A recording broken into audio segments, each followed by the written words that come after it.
नमस्कार, आप देख रहे हैं विजडम इंडिया न्यूज। स्वागत है आपका कार्यक्रम आज के इतिहास में। सबसे पहले जानिए आज के बारे में। आज तारीख है 1 अगस्त 2025, दिन शुक्रवार। हिंदी कैलेंडर वैदिक पंचांग के अनुसार आज शुक्ल पक्ष की अष्टमी तिथि है। विक्रम संवत के अनुसार सन 2082। तो आइए बात करते हैं 1 अगस्त की। आज के इतिहास में 1 अगस्त की तारीख क्यों इंपॉर्टेंट है आपको बताते हैं। तो सबसे पहले बात करते हैं साल 1882 की। 1 अगस्त 1882 को भारत के महान स्वतंत्रता सेनानी, शिक्षाविद और हिंदी आंदोलन के प्रमुख नेता पुरुषोत्तम दास टंडन का जन्म हुआ था। वे भारतीय राजनीति में अपने नैतिक मूल्यों, राष्ट्रभक्ति और भारतीय भाषाओं के विशेषतः हिंदी के समर्थन के लिए जाने जाते हैं। पुरुषोत्तम दास टंडन का जन्म उत्तर प्रदेश के प्रयागराज में हुआ था। वे पेशे से वकील थे, लेकिन जल्दी ही स्वतंत्रता संग्राम में सक्रिय हो गए। उन्होंने गांधी जी के नेतृत्व में असहयोग आंदोलन, सविनय अवज्ञा आंदोलन और भारत छोड़ो आंदोलन में हिस्सा लिया और कई बार जेल भी गए। टंडन जी को राजर्षि की उपाधि दी गई थी, जो उनके तपस्वी और सादा जीवन के लिए प्रसिद्ध थी। वे भारतीय राष्ट्रीय कांग्रेस के अध्यक्ष भी रहे और उन्होंने हिंदी को भारत की राजभाषा बनाए जाने के पक्ष में लगातार संघर्ष किया। उनकी इसी भूमिका के कारण वे हिंदी आंदोलन के अग्रणी चेहरों में गिने जाते हैं। 1950 में उन्हें भारत सरकार ने उनके योगदान के लिए देश के दूसरे सर्वोच्च नागरिक सम्मान भारत रत्न से सम्मानित किया। अब बात करते हैं साल 1899 की। 1 अगस्त 1899 को भारत के प्रथम प्रधानमंत्री पंडित जवाहरलाल नेहरू की पत्नी और स्वतंत्रता संग्राम की समर्पित कार्यकर्ता कमला नेहरू का जन्म हुआ था। वे एक साहसी, शिक्षित और राष्ट्रभक्त महिला थीं, जिन्होंने भारत के स्वतंत्रता आंदोलन में सक्रिय भूमिका निभाई, विशेषकर महिलाओं को आंदोलन से जोड़ने का कार्य किया। कमला नेहरू का जन्म दिल्ली में हुआ था और उनका विवाह 1916 में जवाहरलाल नेहरू से हुआ था। वे पारंपरिक परिवेश से थी, लेकिन विवाह के बाद उन्होंने देशभक्ति की भावना को आत्मसात करते हुए गांधी जी के आंदोलनों में बढ़ चढ़ कर भाग लिया। उनका नमक सत्याग्रह, असहयोग आंदोलन और विदेशी वस्त्र बहिष्कार जैसे आंदोलनों में भाग लिया और कई बार जेल भी गई। कमला नेहरू ने महिलाओं को राजनीति और समाज सुधार की मुख्यधारा में लाने के लिए कार्य किया। उन्होंने इलाहाबाद में कमला नेहरू अस्पताल की स्थापना भी की, उसमें भी योगदान दिया, जो आज एक प्रमुख चिकित्सा संस्थान है। दुर्भाग्यवश उन्हें कम उम्र में ही तपेदिक यानी टीबी जैसी बीमारी ने घेर लिया और इलाज के लिए उन्हें विदेश ले जाया गया, लेकिन उनकी तबीयत नहीं सुधरी। उनका निधन 28 फरवरी 1936 को स्विट्जरलैंड में हुआ। अब बात कर लेते हैं साल 1916 की।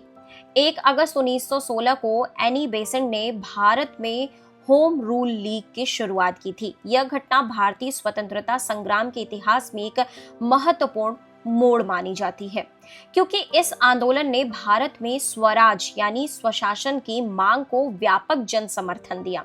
एनी बेसेंट एक ब्रिटिश मूल की समाज सुधारक, शिक्षाविद और स्वतंत्रता सेनानी थी, जो भारत आकर भारतीय संस्कृति, शिक्षा और स्वाधीनता के लिए समर्पित हो गए। उन्होंने लोकमान्य बाल गंगाधर तिलक के समानांतर एक अलग होम रूल लीग की स्थापना की थी, जिसका केंद्र मद्रास में था। होम रूल लीग आंदोलन का जो उद्देश्य था वो आपको बता देते हैं। पहला था भारत में ब्रिटिश साम्राज्य के अधीन रहते हुए स्वशासन की मांग को मजबूत करना। दूसरा उनका मुद्दा था जनता को राजनीतिक रूप से जागरूक करना और तीसरा उनका मुद्दा था और स्वतंत्रता की भावना को जन जन तक पहुंचाना। तो एनी बेसेंट ने इस आंदोलन को पूरे देश में फैलाने के लिए जनसभाएं, लेख, समाचार पत्र और शैक्षिक संस्थानों का सहारा लिया। उन्होंने कहा था भारत भारतवासियों के लिए है, जैसे इंग्लैंड वासियों के लिए। बाद में 1917 में एनी बेसेंट को भारतीय राष्ट्रीय कांग्रेस की पहली महिला अध्यक्ष भी चुना गया, जो इस बात का प्रमाण है कि उनके विचार और कार्य भारतीय जनता के बीच कितने प्रभावशाली थे। अब बात करते हैं साल 1920 की। 1 अगस्त 1920 को भारत के महान स्वतंत्रता सेनानी, विद्वान, गणितज्ञ, दार्शनिक और पत्रकार लोकमान्य बाल गंगाधर तिलक का निधन हुआ। वे भारत के स्वतंत्रता संग्राम के पहले जननेता माने जाते हैं और उनका प्रसिद्ध नारा स्वराज मेरा जन्मसिद्ध अधिकार है और मैं इसे लेकर रहूंगा भारतीय जनमानस में क्रांति की लौ जगाने वाला बन गया। बाल गंगाधर तिलक का जन्म 23 जुलाई 1856 को महाराष्ट्र के रत्नागिरी जिले में हुआ था। वे एक प्रखर राष्ट्रवादी, शिक्षाविद और समाज सुधारक थे। उन्होंने द केसरी मराठी में और मराठा अंग्रेजी जैसे समाचार पत्रों के माध्यम से ब्रिटिश शासन की कड़ी आलोचना की और जनता को जागरूक किया। तिलक ने शिवाजी और गणेश उत्सव को सार्वजनिक रूप देकर जनमानस को संगठित किया और राजनीतिक चेतना को जन जन तक पहुंचाया। वे लाल बाल पाल तिकड़ी के प्रमुख सदस्य थे और उन्होंने सूरत विभाजन जो 1907 में हुआ था उसमें गरम दल का नेतृत्व भी किया। उनका योगदान सिर्फ राजनीतिक तक सीमित ही नहीं था, वे एक गणितज्ञ और ज्योतिष शास्त्र के जानकार भी थे। उनके लिखी पुस्तक गीता रहस्य आज भी दार्शनिक प्रेरणास्पद ग्रंथ के रूप में पढ़ी जाती है। 1 अगस्त 1920 को जब उनका निधन हुआ तो पूरे देश में शोक की लहर दौड़ गई। हजारों लोगों ने उनके अंतिम दर्शन किए और ब्रिटिश सरकार भी उनकी लोकप्रियता से भयभीत थी। तो ये दिन भारतीय इतिहास में एक युग का अंत और नई चेतना की शुरुआत के रूप में दर्ज है, जब राष्ट्र ने एक ऐसे नेता को खोया जिसने भारतीय जनता को यह सिखाया कि स्वराज की लड़ाई आत्मसम्मान और अधिकारों की लड़ाई है। अब बात करते हैं साल 1920 की। 1 अगस्त 1920 को महात्मा गांधी ने भारत में ब्रिटिश शासन के खिलाफ एक बड़े जन आंदोलन यानी असहयोग आंदोलन जो नॉन कॉरपोरेशन मूवमेंट की शुरुआत की थी। यह आंदोलन भारतीय स्वतंत्रता संग्राम में एक नया मोड़ लेकर आया, जिसमें अहिंसा, सत्याग्रह और जनशक्ति को हथियार बनाया गया। इस आंदोलन की पृष्ठभूमि में 3 मुख्य घटनाएं थीं।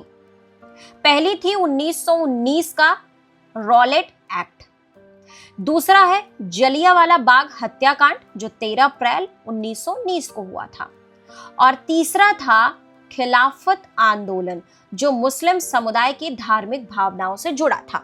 तो वही इन घटनाओं ने महात्मा गांधी को यह सोचने पर मजबूर कर दिया कि अब समय आ गया है जब भारतीय जनता को ब्रिटिश सरकार के साथ किसी भी प्रकार का सहयोग समाप्त कर देना चाहिए। तो वहीं असहयोग आंदोलन के जो प्रमुख पहलू थे उनमें से था सरकारी नौकरी, अदालत, स्कूल, कॉलेज, पुलिस और सेना में काम करने से इनकार करना। दूसरा था ब्रिटिश सामान का बहिष्कार करना और स्वदेशी वस्तुओं को अपनाना। तीसरा था सरकारी उपाधियों और सम्मानों को त्याग देना। चौथा था शराब और अन्य विदेशी वस्तुओं का विरोध करना, और चौथा था जन जन को खादी पहनने और चरखा चलाने के लिए प्रेरित करना। तो वहीं इस आंदोलन ने पहली बार भारतीय जनता के हर वर्ग, किसान, मजदूर, महिलाएं, विद्यार्थी और व्यापार को स्वतंत्रता संग्राम से जोड़ दिया। यह एक संगठित, अहिंसक और देशव्यापी जन आंदोलन बन गया।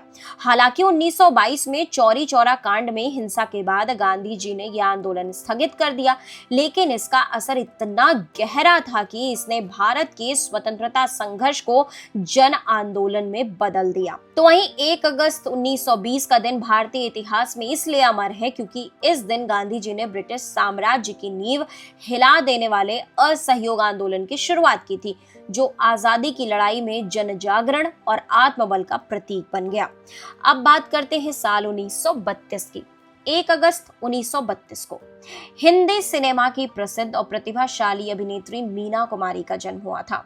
उन्हें फिल्मी जगत में ट्रेजेडी क्वीन के नाम से जाना जाता है, क्योंकि उन्होंने अपने अभिनय के माध्यम से दर्द, संवेदना और भावनाओं की गहराई को जिस तरह से पर्दे पर उतारा वह अद्वितीय था। मीना कुमारी का असली नाम मजहबी बानो था। उन्होंने बहुत छोटी उम्र में ही फिल्मों में अभिनय करना शुरू कर दिया था और एक बाल कलाकार से लेकर क्लासिक हिंदी सिनेमा की सबसे सशक्त अभिनेत्रियों में अपनी पहचान बनाई। उनकी प्रमुख फिल्में जो हैं वो थी पाकीज़ा, साहिब बीवी और गुलाम, बैजू बावरा, परिणीता, दिल एक मंदिर, मेरे अपने। मीना कुमारी ने न केवल एक बेहतरीन अभिनेत्री थी बल्कि वे एक शायरा यानी कवियत्री भी थीं। उन्होंने उर्दू में खूबसूरत शायरी और गजलें लिखी जो उनकी भावुक और संवेदनशील आत्मा को दर्शाती है। उनकी व्यक्तिगत जिंदगी भी काफी संघर्षों से भरी रही जो उनके अभिनय में झलकती थी। उन्होंने अपने किरदारों में भारतीय नारी की पीड़ा, आत्मबल और संवेदना को जीवंत किया। 31 मार्च 1972 को मीना कुमारी का निधन हुआ, लेकिन उनकी फिल्में और उनकी कला आज भी करोड़ों दिलों को छूती है। तो 1 अगस्त 1932 का दिन भारतीय सिनेमा के लिए विशेष महत्व रखता है, क्योंकि इस दिन जन्मी मीना कुमारी ने अभिनय की दुनिया में गहराई, दर्द और सुंदरता की एक नई परिभाषा गढ़ दी थी। अब बात करते हैं साल 1960 की। 1 अगस्त 1960 को पाकिस्तान ने अपनी राजधानी को कराची से बदलकर इस्लामाबाद करने का ऐलान किया।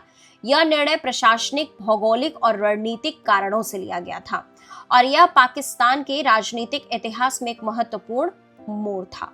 तो राजधानी बदलने के पीछे हम आपको कुछ प्रमुख कारण बता देते हैं। कराची, जो उस समय देश की सबसे बड़ी और व्यस्ततम बंदरगाह था, तेजी से भीड़ भाड़ वाला और व्यापारिक केंद्र बनता जा रहा था, जिससे प्रशासनिक गतिविधियों के संचालन में कठिनाई हो रही थी। नई राजधानी के लिए ऐसा स्थान चुना गया जो देश के भौगोलिक केंद्र के करीब हो और जिसे नियोजित तरीके से विकसित किया जा सके। तीसरा पॉइंट था, इस्लामाबाद को चुना गया क्योंकि वह शांत, हरा भरा, पहाड़ियों से घिरा हुआ इलाका था, जो प्राकृतिक सुंदरता और रणनीतिक दृष्टिकोण से उपयुक्त था। इसके बाद इस्लामाबाद को एक आधुनिक नियोजित शहर के रूप में विकसित किया गया, जिसकी रूपरेखा ग्रीक वास्तुकार कॉन्स्टेंटिनोप ने तैयार किया था। 1967 तक अधिकतर सरकारी कार्यालय इस्लामाबाद स्थानांतरित हो चुके थे।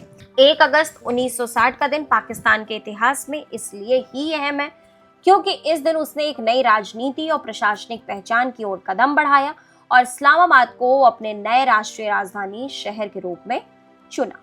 और अंत में बात कर लेते हैं साल 2021 की। 1 अगस्त 2021 को भारत की बैडमिंटन स्टार पीवी सिंधु ने टोक्यो ओलंपिक 2020 की महिला एकल स्पर्धा में शानदार प्रदर्शन करते हुए कांस्य पदक यानी ब्रॉन्ज मेडल अपने नाम किया। इस ऐतिहासिक जीत में उन्होंने चीन के खिलाड़ी ही बिंगजियाओ को सीधे सेटों में 21-13, 21-15 से हराया। यह जीत इसलिए बेहद खास थी क्योंकि पीवी सिंधु लगातार 2 ओलंपिक में पदक जीतने वाली पहली भारतीय महिला खिलाड़ी बनी। उन्होंने इससे पहले रियो ओलंपिक 2016 में रजत पदक यानी सिल्वर मेडल जीता था। तो वहीं इस जीत के साथ ही वे ओलंपिक इतिहास में 2 व्यक्तिगत पदक जीतने वाली भारत की पहली बैडमिंटन खिलाड़ी बन गई। पीवी सिंधु का यह प्रदर्शन सिर्फ खेल में उत्कृष्टता का प्रतीक था, बल्कि यह भारत में महिला खिलाड़ियों की ताकत और आत्मविश्वास का भी प्रेरणादायक उदाहरण बना। तो इसलिए 1 अगस्त 2021 का दिन भारतीय खेल इतिहास में गौरव और प्रेरणा का प्रतीक बन गया, जब पीवी सिंधु ने एक बार फिर साबित किया कि कड़ी मेहनत, समर्पण और आत्मबल से कोई भी मुकाम हासिल किया जा सकता है। तो देश दुनिया की बाकी खबरों के लिए आप लगातार जुड़े रहिए विजडम इंडिया न्यूज चैनल के साथ। चैनल को लाइक करें, सब्सक्राइब करें, शेयर करें, कमेंट करें।